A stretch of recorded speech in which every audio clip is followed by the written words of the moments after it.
every time I wait for it to go recording in progress. There it goes. Yeah. Every single time.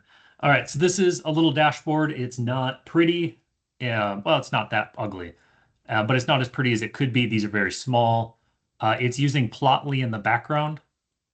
So if I click and zoom in, if I click and drag, it'll zoom in for me. And I put the description labels on the bars so you can see what they are. NAICS code's on the bottom just because descriptions are long. And then down here is actual model results. And these are just output price and absorption price. It's very small at the moment because my monitor is very large, but that can be adjusted. Yeah.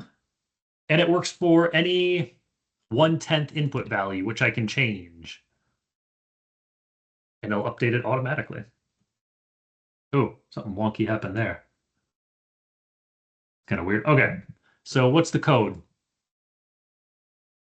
It starts here. Those are my parameters. I wrote a couple of functions. This just pulls out, this just changes an array to a data frame because it's easier to plot with data frames. This makes the plots. So it's just making a couple of bar graphs, which is going right here. Hey, Eli. Here I load my data. Just set up an initial numeraire and a, this I can actually zoom in on, I realize. Set up an initial numeraire, do an initial solve, initialize the traces, and then this is all of the interactivity. So I have a couple of things. I think I'm doing this wrong. I'm still working out the little kinks and stuff. But essentially, every time I hit that button, I update my parameter values, update my parameter, like actual graph, solve the model, update the prices on the bottom, and that's it. The HTML code, which I'm also working on cleaning up, is this. This is the whole thing. This is the dashboard in HTML. Right here, maybe I'll change this step to be 0.01. And this should recompile on the fly. And all right, got rid of all the cameras. So what I should be able to do, this should already be refreshed and ready to go. I could set all of them to 0, hit run, and it solves it in the background. So this is a dynamic solve. You can type in any value. Wonder if it'll work. It did. Now I have it set up so you can do any value down to the 100th. And it solves it dynamically. Yeah, so I was talking to Seawell before I hit record. Before I hit record, this might be something you could do with GAMs at the moment, maybe. But I guarantee it would not be as simple as this code. Like, this is literally all of it.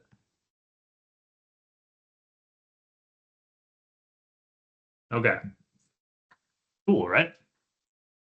Very cool. So I plan to make this a little bit better because this is just setting a blanket rate. I should be able to set a little bit more granular. That's just a UI issue. That's overcomable. But now I get to ask questions like, what are good things to display with a model? And does Drew have his hand up? You can just yell if you want. Yeah, it's funny. I was just about to make a comment about that very question. Yeah, I was wondering, does Plotly? I mean, this looks kind of like shiny in R, or is that like it seems? It's probably the same. Somewhat. Anyway, is there any like way to do like an interactive pivot table as an output of Genie or whatever it is? Because a lot of times, like we use Excel a lot to first look at model results to figure out what's important, and then refine the plotting code to like pick and choose pieces of the outputs that you want to actually display in a paper or report or whatever. Is it possible to do that type of like pivot table structure in here, Like where you can display kind the of, actual data or do it yeah, dynamically? like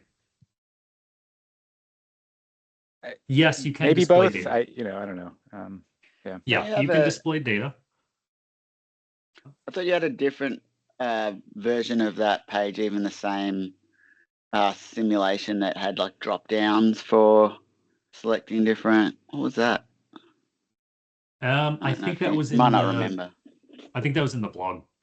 This is a little bit different than that because this is actually talking to my computer in the background. Like Yeah, you can see, it's running as actively. Yeah. yeah, you can see this solves. Ooh, I should probably put a warning up when it doesn't solve right. Some tax values aren't going to solve right. Bugs. Yes, I have an example somewhere here. Let's go genie.jl examples. Do. Yes, so you can do things like, let's see if it actually comes. Ooh, hey, all right. This one's hosted online, so I can actually see it. Like you can see raw data. Yeah. And you could search. Okay, yeah. Yeah. That could be a useful like tab or something. Yeah. Because the way I see it, the dashboard, you would have already known all the data that you're going to extract and what it's going to look like. Mm-hmm. So I would do that like in a separate, like, oh, actually, I can show you. I got to figure out which one it is. It's this one. I would do it over here. Mm-hmm. Like, here's where I'm actually like testing all the stuff that I'm doing. And then I translate it into the visualization. Right. So I would know the graphs that I want to make. Mm-hmm. And then make them and display the data and yada, yada, yada.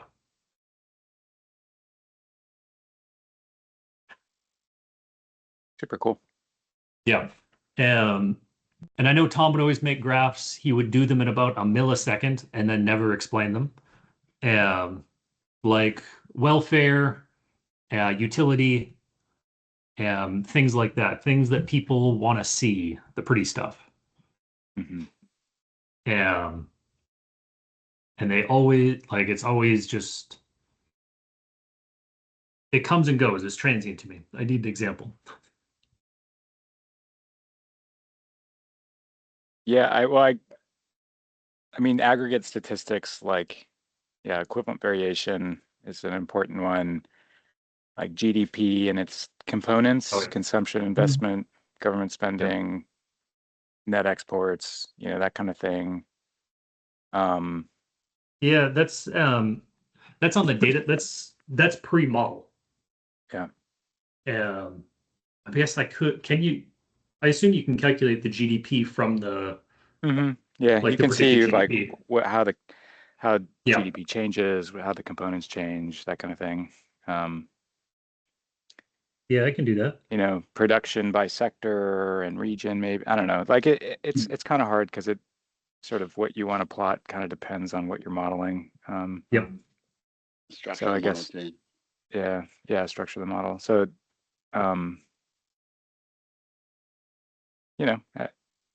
Yeah. Yeah, no pressure. It's one of those things where it's a deficiency that I have, so I'm trying to build it up, get it better. mm-hmm. Otherwise, I'm just doing things I know, and that's fun, but not super helpful.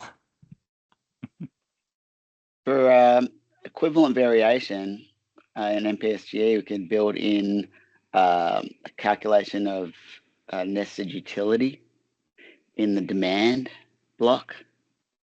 I've mentioned that before a couple of times. Yeah, I need. If you have an example of how to calculate it, it would be a lot easier. Yeah, I have Like, it. I had to hack it, so yeah. But if you have an example of the hack, like if you send Yeah, that to me, like how it works, yeah. then I can clean it up and make it be an actual function. I'm like you putting in a little plug for something I've been suggesting. Yeah, Eli wants nested demands, which I haven't implemented yet. Yeah, nested demand so that you can calculate utility from that, and then we can build that in. Right now, I don't know how much, MPSG, you can sort of do a sort of more a nested version by putting it in a production block, outputting a single commodity. Yep. Well, right? Yep. So you can do that, but then you can't have a built-in sort of utility calculation because any production block could be your sort of representative utility. Whereas if we just say, look, it's in demand, that's what I've been. So I had to do a whole sort of version in the research that I'm doing because I put equivalent variation as one of the important report outputs. But I had to do it, make my own utility function and all this sort of thing. But we could build that into MPSG. I think it would be really nice. I've been looking for people to say like, yeah, Mitch, Eli's right. That would be good. We should do that. It's worth it. Anyway. Yeah.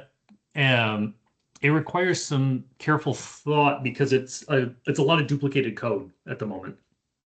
Because it's another production block. Yeah. Anyway, slight tangent, but like, just keep bringing it in. Okay, I think. Oops, hold on. Okay, that's not the one that I wanted. I think I have it set up. I can do local host. You can set the port so you can have more than one running at a time, of course. But I think it's not liking it. It's just a simple tangent line example. Where is it? No, it should work. No, it's just not liking it. Hey, it actually is going to work. All right. Yeah, I think this kind of thing is neat, and I think it could be really useful. Like, I picture this as being like 95% of the work is not going to be the dashboard, right? Like, you're going to build the model, you're going to build the data, you're going to do everything you need to do. And then I see this as like a sharing type of thing, right? Like, you could upload this to a repository, have people play with it, that sort of thing. And I especially see it being useful. The Department of Commerce, a long time ago, asked Tom for basically something they could run in Excel. They could set parameter values in Excel, run the model, get the results. I see this as the natural solution to that because I don't think Excel is going to be the right tool going forward for model calculation. Yeah, I think that's a really good point. Sometimes just running the model can be a big enough barrier. So yeah, reducing that, I think. Yeah. And if the barrier is, oops, I didn't put a value in there. I don't know what's going to happen. And if the barrier is click run simulation, I don't think that's a huge hurt. Yeah, this one isn't going to solve, right? Because of. But would you do it in a way that they can, you can point them to a notebook online, just for them to be able to download and install Julia? It probably may not be practical for them, but if you had it somewhere on the WiNDC, or so you created a notebook that they can just access it, pull this up, change the parameters, download results if they want to in Excel. I mean, if they wanted to, download some table of results or something, they could do it. 100%. That's what I see happening. Like hosting this on the WiNDC website. And I'm just running it locally. Hosting on the WiNDC website, letting people interact with it, download the data, like download the results. I can even have it set up where you can input multiple simulations. Which is good for something more complex. Yeah. That's something that a lot of modeling groups do. They do have an interface. Sometimes it's only just querying results that have already been run. But in this case, you could actually run them in real time and then, also download the results. Or if you want to download them a full model and run it yourself, that's an option too. So at least WiNDC would be offering people different ways to sort of make use of the model. Yeah. Depending on their level of technical, comfort. Yeah. I mean, in theory, I don't know if my IT people would let me do this. I could run a Julia notebook so you could actually code on a server somewhere, like Google Colab. Do you know Google Colab? Yes. Yeah. Like that sort of thing. Yeah. And it could load up and have the packages automatically like in there. I always forget how to use this, but I think they can use Julia now. Mm-hmm. And that might be useful for trainings where you want to get people more into the code and not so much into the setting things up part. Because I've seen trainings where, again, with they use Google Colab or if AWS, but I think Google Colab would be really cool. Yeah. I would use the one that the university would pay. The university probably already pays for one. Somebody use that one. Yeah. Yeah, but this is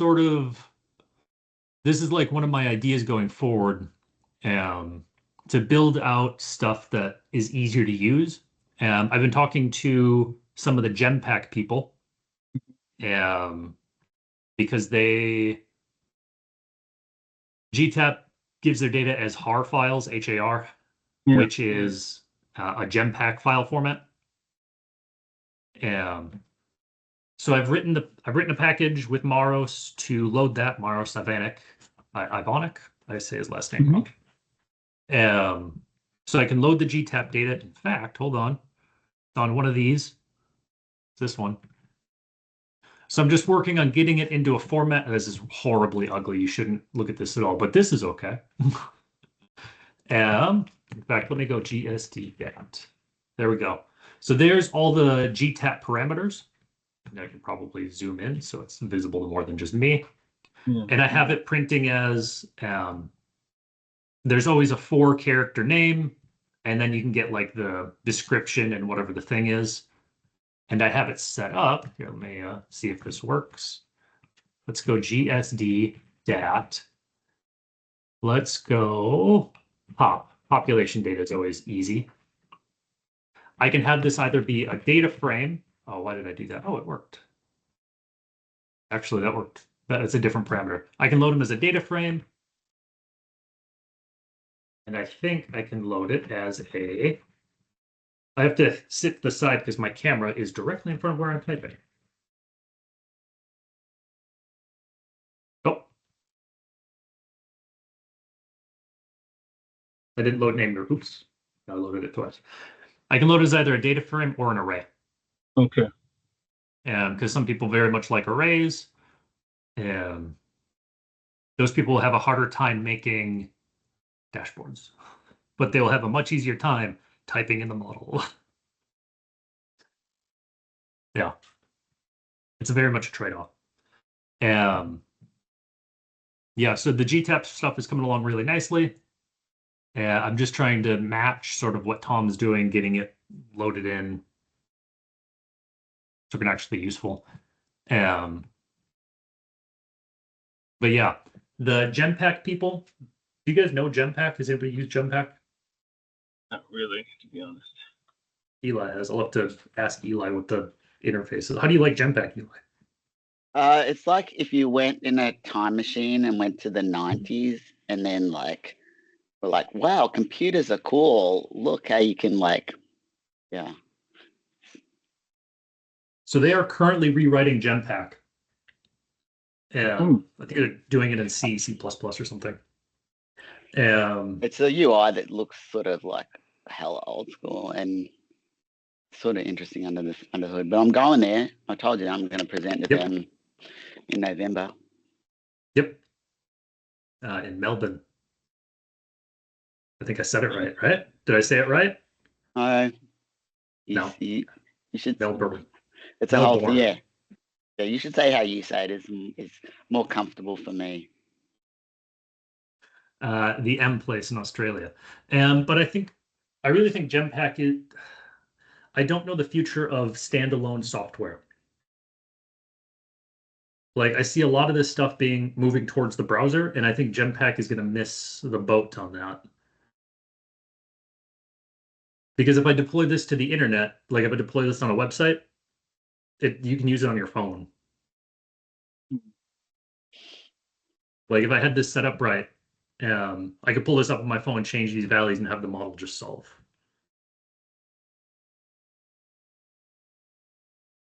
And you might say to yourself, who would want to do modeling on their phone? And I'll remind you, Drew's advisor.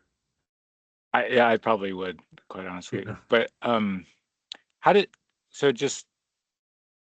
would that work is the code actually running on some external server that hosts the Yep. website kind of thing? Is that the? Yep. Yeah. Okay.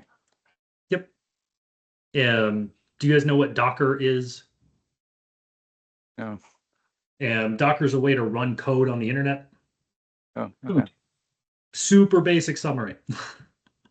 It's essentially a container that just runs your code. Yeah, I can just have that, put it on a website, and it would just run. I should actually ask my IT guy if I can do that for this, because he may not care that much.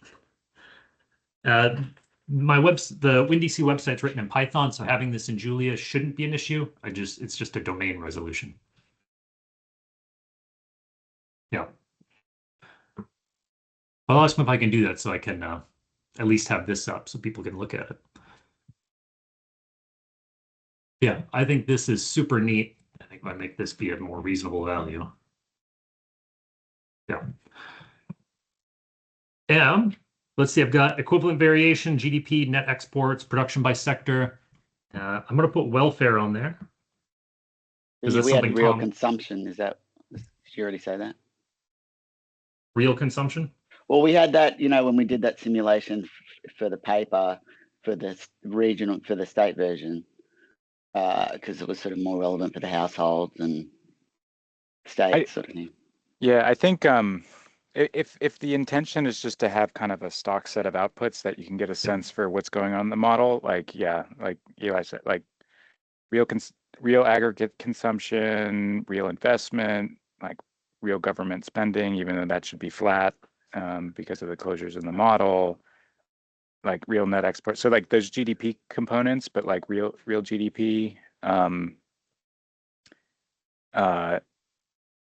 If you do want to display prices, I'd probably I can't remember what the numeraire in the model is, but like I would probably denominate those relative to like a CPI or something like that.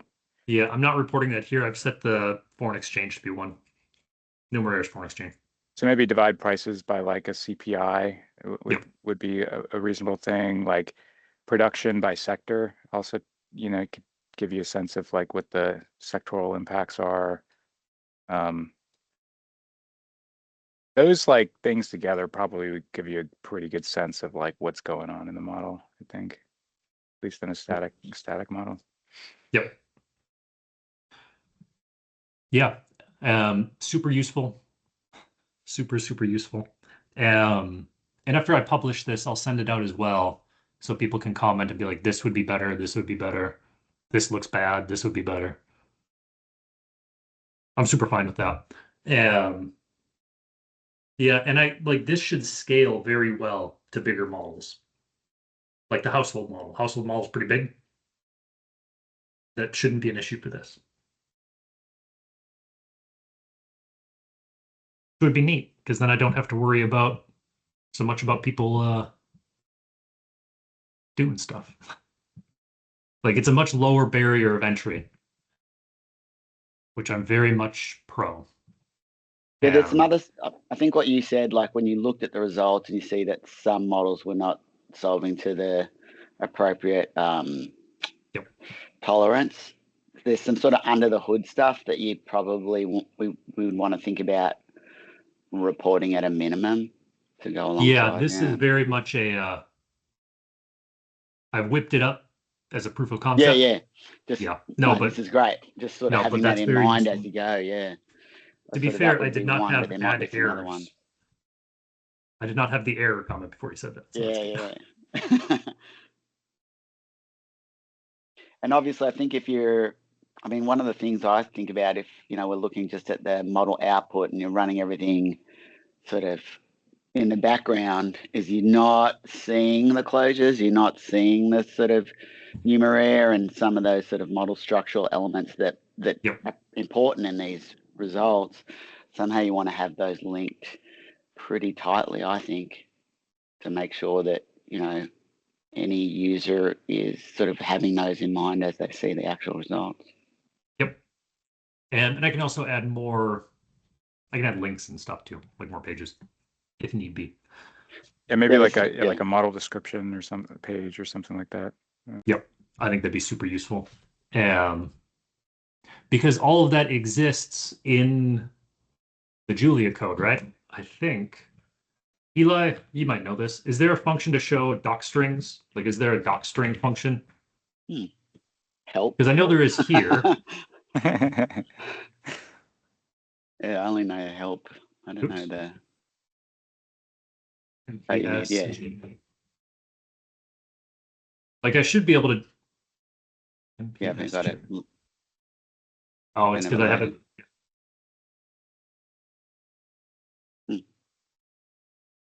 Oh, because it's windy. It's in WiNDC. Yeah. WiNDC. Now, oops. Oh, you mean like a function to pull it for the doc, like the way it's done for the documenter? That's what you want, right? So documenter has it in there somewhere.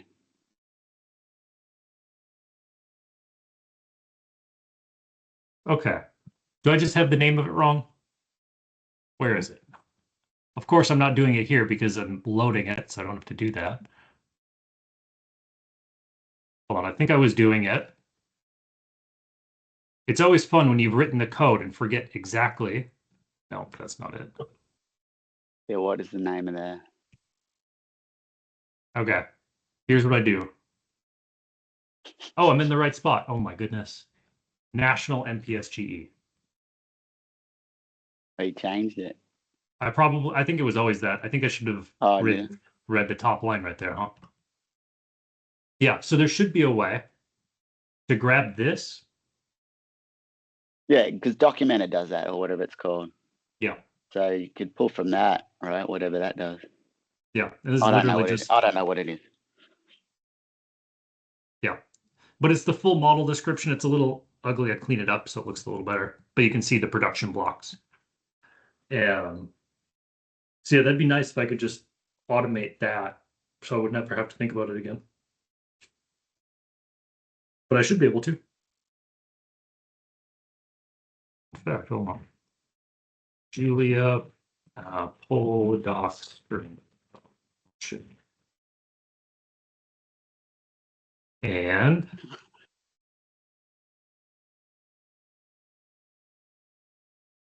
think it's that doc. What was it? National? Yeah. Well, you have to put win. Oh no, you got it. No, because it's exported. Oh, you already did that. Yeah. So the at doc macro might work for me. Yeah, that'd be pretty cool. Wow, cool. Just like that. Yeah, there's a lot of very nice things. There's a lot of things that are very easy in Julia that are a little bit harder in Python and R, which is one reason that I enjoy it. Yeah, but looking at and here your doc string is just like a copy of the model, but you could make that doc string something really readable or whatever you want. Yep. And I like the model being in the doc string because then people don't have to go to the code to. Right. I can clean up so the model looks nice. Yeah. Anyway, lots of options.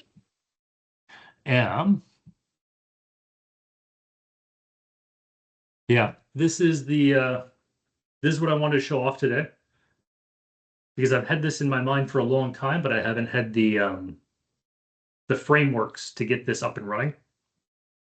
And now that I'm at a certain point, I can actually do that, and it actually works. Very cool. So Drew, can I ask, you're still in the office working hard? Still in the office working hard, yeah. No one really knows how much longer. We had some carryover funds and that we could use to stay open. Yeah, Jim popped in last week and said something. Yeah, probably won't be forever. I hope it's not necessary forever. We'll see. Yeah. One thing I did want to mention was that you might find interesting is that we have been working on a paper comparing WiNDC version 4 to Implan. We've talked about that for a long time, but finally writing it, and it's still a draft, but basically it does sort of like a data set comparison just with like some simple statistics, and then does some modeling with a 2016 version of WiNDC and a 2016 version of Implan, and just kind of does the same shock with the same model, and just kind of slots the data sets in, and you can compare what the results are. And you know, I think it'll be an informative paper, and basically what we've been finding is that like WiNDC almost virtually replicates implant-based results almost exactly, which is kind of interesting. There are differences across the data sets, but it doesn't seem to matter at least from an aggregate welfare perspective.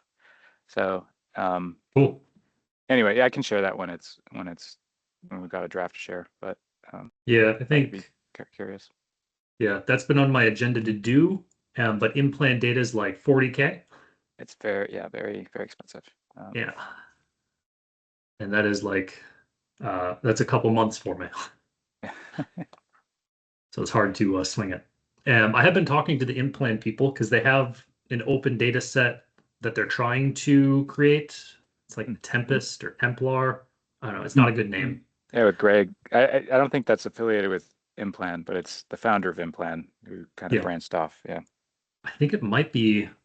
Yeah, because I've talked to Greg and I forget names. The Phil two guys. Watson. Phil. Yeah.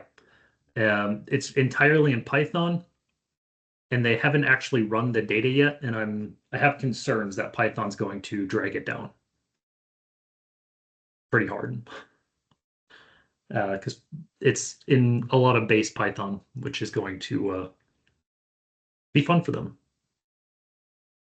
Yeah, you know, I was talking to them too, and what's the name of their data product? I think it's Tempest or Tapestry. I think it's Tapestry. It's very hard to Google. Yeah, one thing that they have done that WiNDC hasn't is disaggregate state level accounts to sub-state levels, so like county levels or MSA based or whatever. And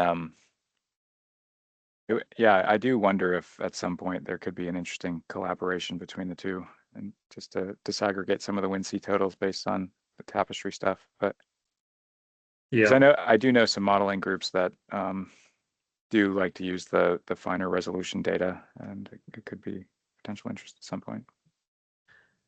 Yeah, a lot of that data can be hard to come by. Yeah. Yeah. Because it gets censored down. Yeah, you got to do a lot of filling in. Yep. Yep. I think my order of operations is like for big products would be bilateral trade flows between states, and then pushing that up to household as well. Integration with GTAP with the bilateral trade flow on states. Disaggregate WiNDC to get more agricultural and like climate stuff. GTAP really wants that. Yeah, because they want to stand on WiNDC data, which is great. I know Tom was working on some disaggregation routine before he left. Did he ever finish that? No. Okay.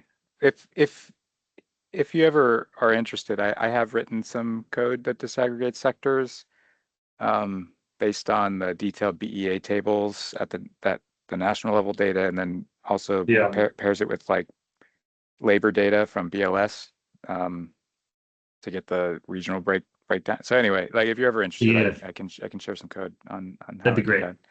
And I'm sure you'll make it 10 times better. It'll take me 10 times longer too. Yeah, I have the detailed tables broken out for the national level. That's very easy because they exist and you can like interpolate to get the rest of the years. Right. Exactly. Some of the ones after 2017 I don't trust as much. Like disaggregating into the future. There's no endpoint. Yeah. Yeah. So I might have a couple ideas to make that be a little bit more rigorous. By the time you do that, the next detailed tables will be out. Hey, then I won't have to do it anymore. Exactly, and then we'll have another point. So That'll be all good. When do the next detailed tables come out? 2028? What is it, like 20? What were the gaps? It's 5. 5 years. They base it on the economic census, which comes out every 5 years. And usually it lags by 2022. 2 years or so. So I think 2027, 2028, I guess. Yeah. But no, we only have detail for 2017 so far, so it should be like any That's the second, most no? recent data. Right. I think those came out pretty recently. Like I think there's a Yep. pretty big lag. The Oh, it's a massive 2017 data lag. came out in 2023. Yeah, exactly. So it's like Oh, that's it's- the leg. it's Wow. the previous Yep. 5 years plus a year. Yeah, exactly. So Oh, wow. I should hit stop sharing so that we can actually, I can look at you guys instead of off the side. Yeah, so there's a lot of, there'd be a lot, like doing that would be really great. Because, yeah, like I've done When it for, I have the 2024, sorry, like I have 2024, 2023, whichever is most recent disaggregated. And like, when I calibrate the data, just like there's huge variations between the uncalibrated and the calibrated data set, which kind of makes me uncomfortable. When I extend the detailed table to 2023 and then I calibrate, there's huge variations, which kind of, it's not great.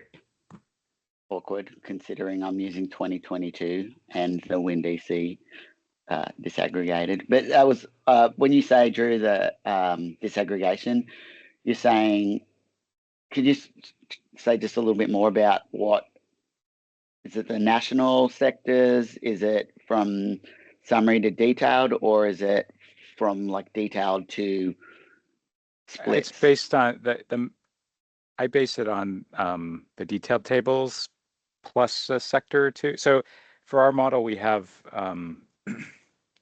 we want to model like electricity, gas, and water separately. We want to model coal and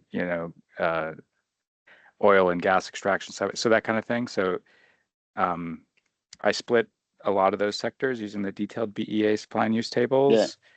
And then I get a regional disaggregate. I base the regional distribution on labor data from BLS. For oil and gas extraction, that one is not split out in the BEA detailed tables, and so I use EIA data for that and census data to kind of do that separately. But yeah, that's actually one reason I wanted to check in. I was curious because I already also do that. Yeah. In my hacky way, sort of for the specific topic that I've got my paper on. My job market paper is that oil and gas split because they're sort of one activity. Right. Using EIA data, yeah.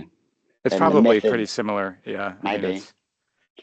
So the data frame stuff I worked on, Mitch got me started and I sort of hacked away at it. Cool. I hope it's similar. That would be reassuring. Yeah. But I was also really interested in the, that being a more, what's the word, built-in function in the WiNDC Julia package. Yep, that's something I'm working on.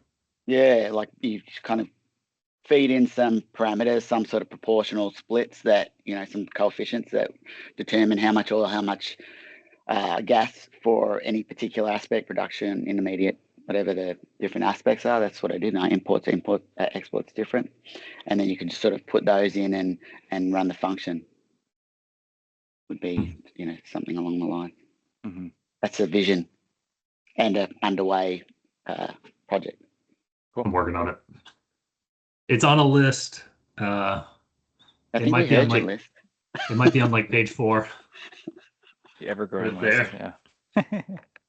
It's one of those things where I start disaggregating more data. I'm gonna like develop routines and like similarities between other disaggregations and then be able to write it up nicely. Yeah. But right now it's sort of everything. Every disaggregation is its own little special snowflake, it seems. And it shouldn't be. So I like the pairing between the detailed tables and the BLS data, because you can do that like across the universe of what's they include the summary sectors. Yeah. So that, that could be an option. Some sectors, you are right though, like they're probably worth additional work. Like for instance, I try to calibrate energy or fuel demands in the electricity sector to SEDS and things like that too. Yep.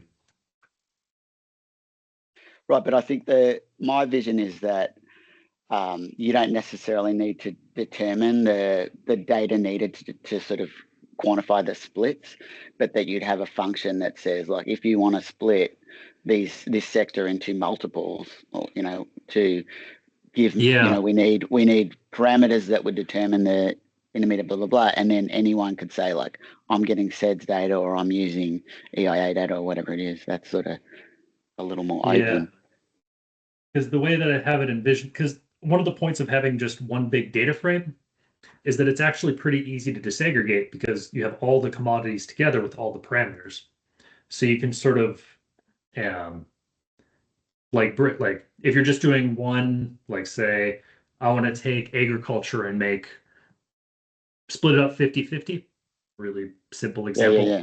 You can just sort of automatically do that on everything that has an agricultural thing. So you don't have to know what the individual parameters are.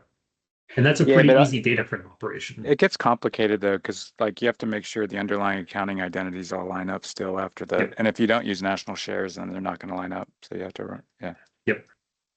Yeah, and I think you don't ever want to apply one split for the entire set of data, because they're definitely not all the same from just basic level. Like obviously import split is going to be totally different than production splits or that kind of level of stuff there.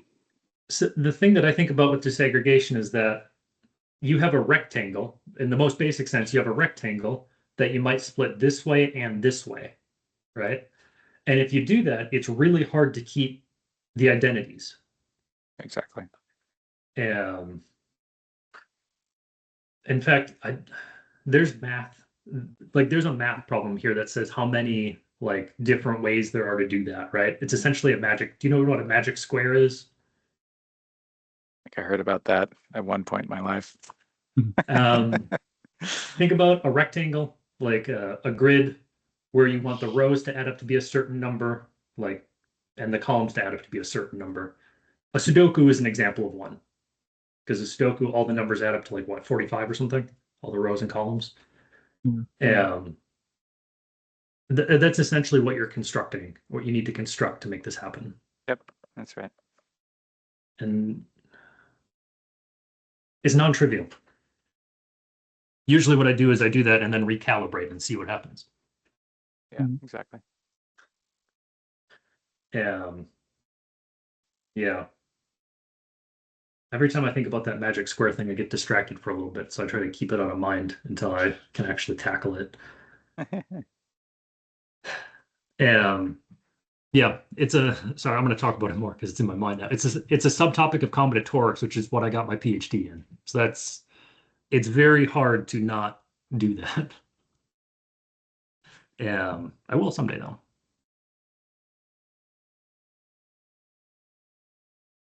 Yeah, but it's possible I'll read the paper when you write it, just so you know. Sorry, Stephen. Go for it. Sometimes you can build like basically a model that sort of makes sure that those adding up is part of the equations, and yep. You want to use it cross entropy or something like that. I mean, that's kind of maybe overkill for what you guys are talking about, but I kind of like that structural approach to at least it sometimes makes sure that certain first order conditions are holding, depending on what you want to enforce, but yeah, making sure that the thing makes sense when you're trying to put them in the model. Yeah, no, that's a really important step. It can become a complicated problem though, the more you disaggregate. So and things get squirrely. It's like squeezing a balloon. You think you get one side and then it just expands somewhere else. So yeah, I was having that problem in a pretty major way with labor shares. Yeah, because you disaggregate that way and then suddenly this way no longer works. Yeah, exactly. Yeah, it's a whole yeah, but it's going all right. I'm going to turn my attention back to getting the state model fully implemented in Julia. get this dashboard working better, get GTAP working, integrate G. That's a whole thing. So much. I need to find more funders so I can hire someone and have them do it for me. Mhm. Yes. Yeah. I'm lucky that right now everybody's just throwing money out, so it's great. Yeah, I good know timing. it's tough. Maybe in a year, hopefully, year or two. That's the plan is to hang on until then and see what happens. Yeah, and keep looking for all the different options. Yep. Multiple funding sources and Yep. I actually talked to Jim yesterday. He is on vacation of sorts. Yeah. His department has run out of the money, and he had a really? lot of. Oh yeah. ah, He that was a week. specifically said to say he was not on vacation, so don't worry. Yeah, he gave me a lot of information, a lot of people to contact. So I've sent Ravens in their direction, and we'll see what they say. Awesome. Yeah. Yeah, it's going well though. Just for as another FYI, I mentioned the paper that we're working on. Yep. We're also trying to release a version of Sage in the next month or two, hopefully, that has WiNDC, that uses WiNDC as the base data set. So Mhm. hopefully that'll be a useful citation for you at some point. Yeah, and I will. And after you have that ready to share, I'd take a look at it. Maybe there's something we can do. Does that have proprietary data in it? Like data that you can't share? No, it's all open. Are you planning to make some sort of web front end for that of some sort? Because I assume it'll be on GitHub. Yeah, it'll be not. There are no current plans to do that. It's basically just a series of R and GAMS files that if folks want to pick it up and run, they can. Yep. Cool. Mhm. Yeah. I always found the two language problem to be really hard to maintain. Yeah. Yeah. Well, in like 20 years, well, no, Drew, you're probably younger than me. So I was going to say someday you'll retire, then I'll tell the people younger than you to use Julia. But I don't. I think you're going to. Damn, that's a burn. That's a little burn right now. That's how it works, right? Like, I talked to the GTAP people, and Dominique's like, I just don't see a big return on using Julia. And I said it nice. I was like, yeah, dude, you're like really old. Like Drew still could. Is that the nice version? I said it nicer. Okay. To be fair, Tom would always. One of the things I really like about Tom is I'd be like, Tom, you should learn this. He goes, no, I'm too old. I'm not learning that. Just straight up, nah, I'm old. It was great. To be clear, I am interested in learning more about it. So Yeah, but it's a time thing, right? yeah, Like exactly. you have deadlines. Yeah, but also like it's probably pretty clear, but it's really similar to R. Like there's not a lot of I think I could pick it up pretty quick. syntax. It's like it'll be really intuitive. I've literally transcribed pretty much 1-to-1 from R and like teaching a cloud modeling class. So Yeah, and if you ever have code that you're like, I've converted this from R, is it any good? And you have it on GitHub, you can share it with me and I'll make it better. I'll make it more Julia-ish. And then point out like what is different in the two.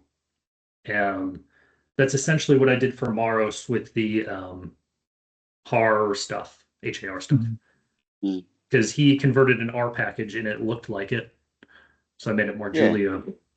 But that's an easy step to do, right? Like it is a pretty parallel syntax up to, in the main. And so you can sort of do that. And even if it's not Julia-fied, it works. And you can always sort of go in after.